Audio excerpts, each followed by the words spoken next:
नमस्कार. माणूस माणूस माणूस काय करतो?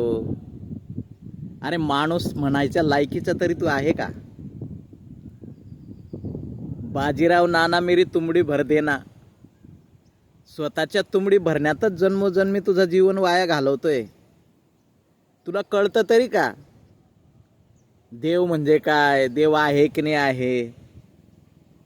ज्याच्या नावावर तू भीक मागतो, ज्या निर्जीव वस्तूंना काही लागत नाही, त्यांच्यावर सत्ता गाजवून तू त्यांना जवळ करून त्यांच्या नावाने आपली तुंबडी भरतो.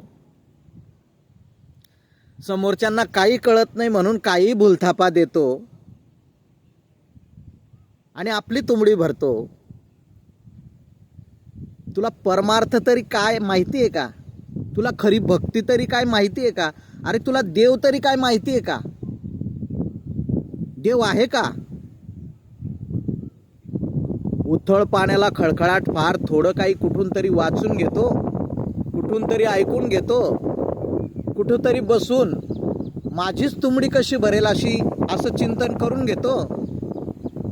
आणि जिथं ज्या लोकांना खरं माहीत नाही तिथं खोटं सांगून ते खरं कसं आहे असं पटवून देतो आणि आपली तुंबडी भरून घेतो.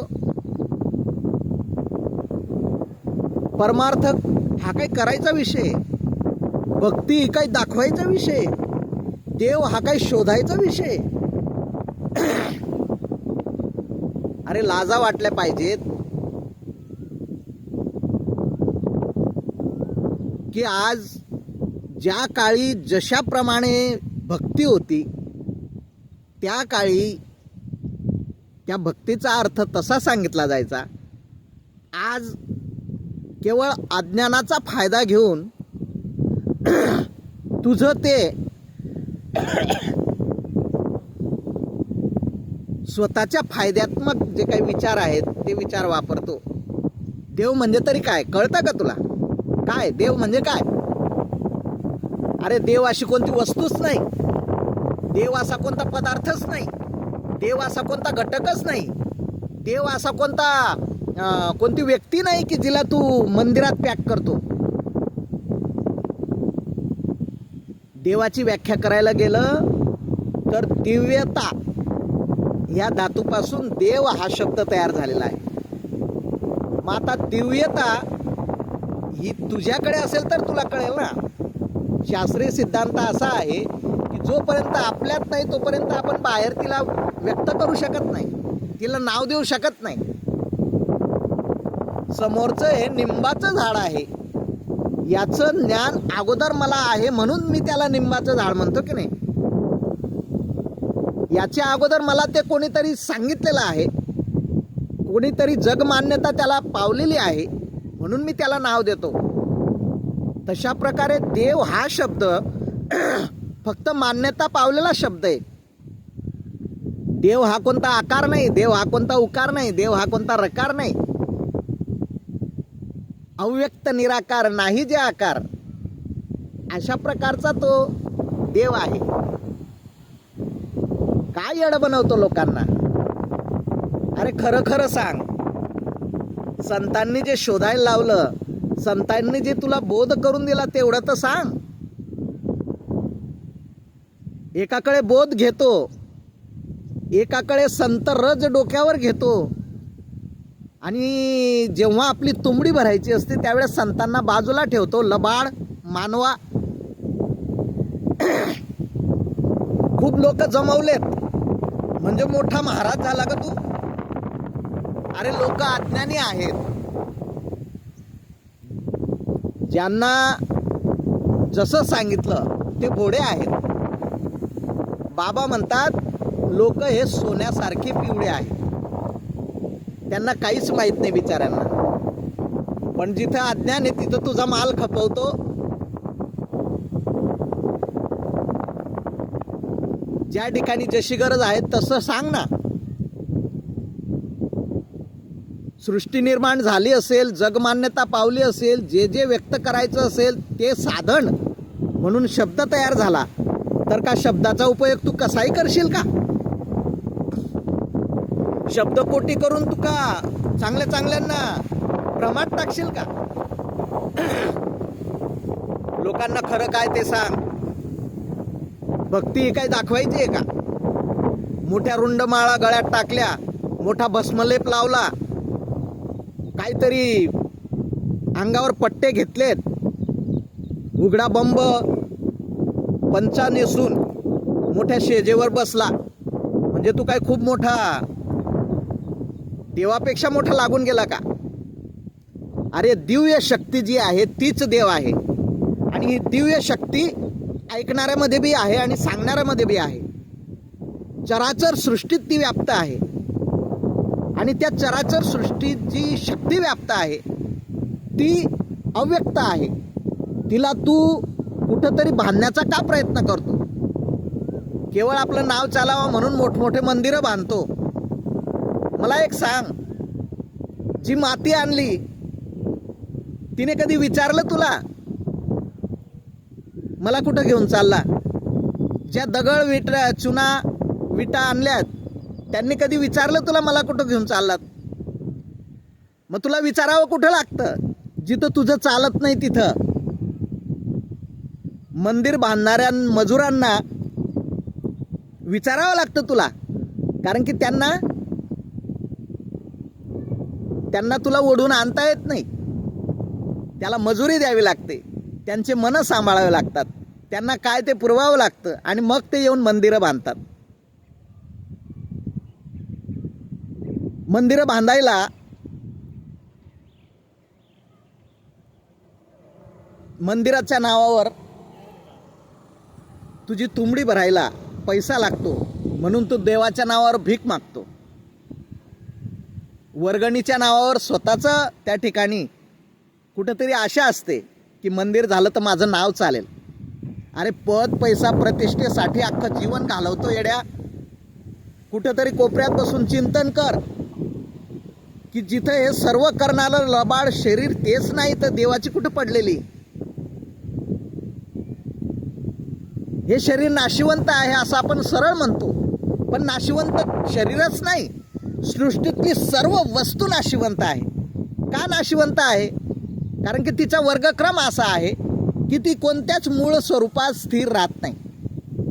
मग मूळ स्वरूपात स्थिर राहणारी जर शक्ती असेल तर ती फक्त दिव्य शक्ती. त्याला तुम्ही देवाचं नाव दिलं हरकत नाही, पण कळला तर पाहिजे आणि तो दुसऱ्याला कळवता आला पाहिजे. आमच्या संतांनी कधी पद पैसा प्रतिष्ठा पाहिली नाही, पण त्यांनी अख्खं जीवन ब्रह्ममूर्ती संत जगी अवतरले, उद्धाराया आले जड जीवा. ज्या जीवांना अज्ञान होतं त्यांचं अज्ञान घालवण्यासाठी आले. ज्या जीवांना त्या दिव्य शक्तीचा अनुभव नव्हता त्यांना तो अनुभव करण्यासाठी आले.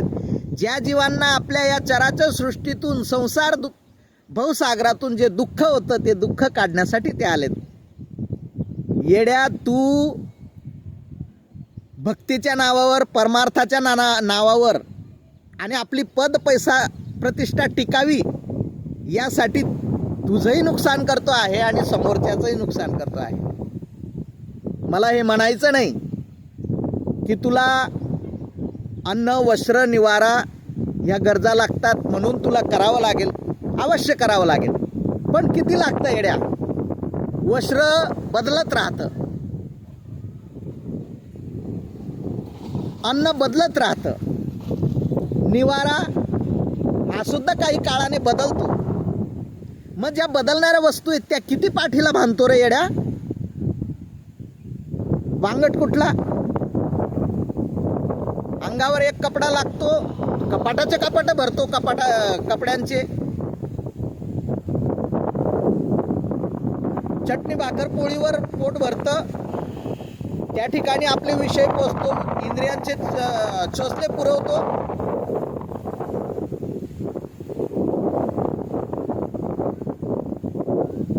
निवारा येता तरी सुखे जा, जाता तरी सुखे जा, कोणावरी न बोजा या झोपडीत माझ्या. आजूबाजूच्या भिंती, बाहेरचा त्या ठिकाणी देखावा, सर्व विषय वस्तूंचा तो मोठा बंगला बांधून कोपऱ्यात कुठेतरी 3-3.5 फूट जागेवर पळतो, रात्रभर विसरतो. एवढंही कळत नाही की विसरल्याशिवाय सकाळी फ्रेश होत नाही. मग जिवंतपणे विसरायला काय हरकत आहे? मला हे म्हणायचं नाही की तुमचा बंगला कोणाच्या नावावर करा, तुमच्या खिशातलं कोणाला सहज देऊन टाका, हे म्हणायचं नाही.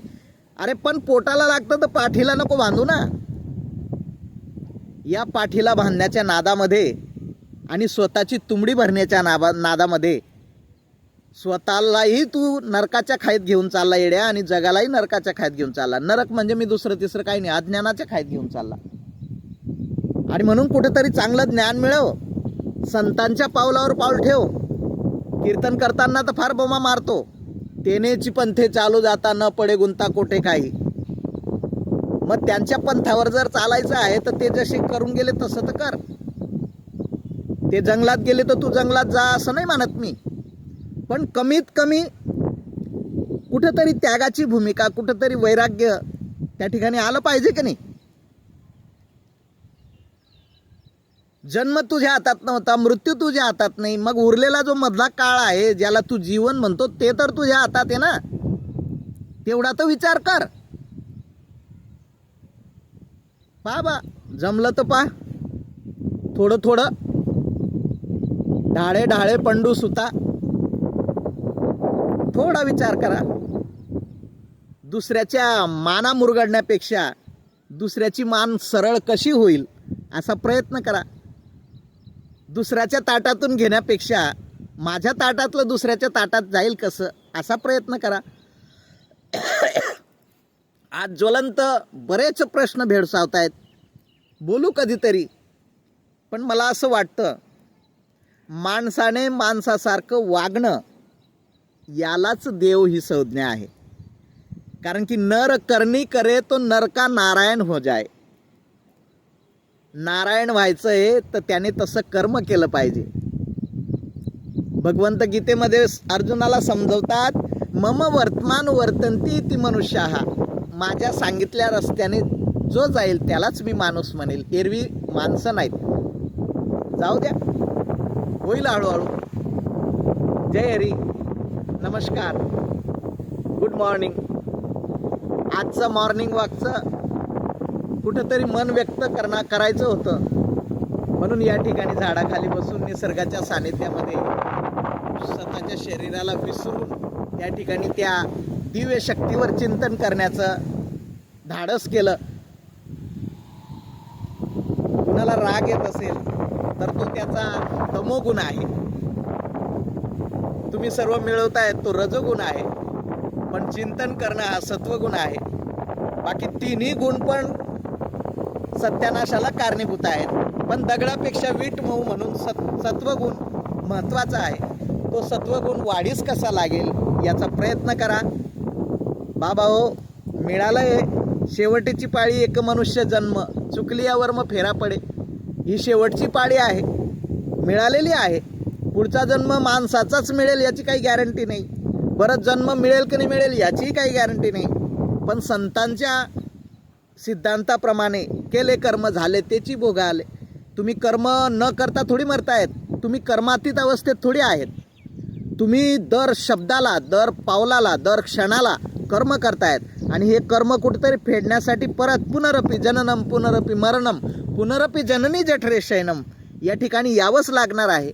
आणि म्हणून येताना आपण कोणत्या योनीत, कोणत्या पशु योनीत, कोणत्या किड्या मुंग्याच्या योनीत, कोणत्या झाडा दगडाच्या योनीत जाणार आहोत ते आपल्याला माहीत नाही. म्हणून मनुष्य योनीमध्ये अभिव्यक्ती स्वातंत्र्य आहे, विचार स्वातंत्र्य आहे, विवेक स्वातंत्र्य आहे. या विवेकाचा उपयोग करून आनंद घ्यायचा, आपल्याला सर्वांना विवेकानंद बनायचं. बस एवढंच मला या ठिकाणी 2 शब्द आपल्याशी हितगुज करायचं होतं. पण मला एवढंच म्हणायचं आहे,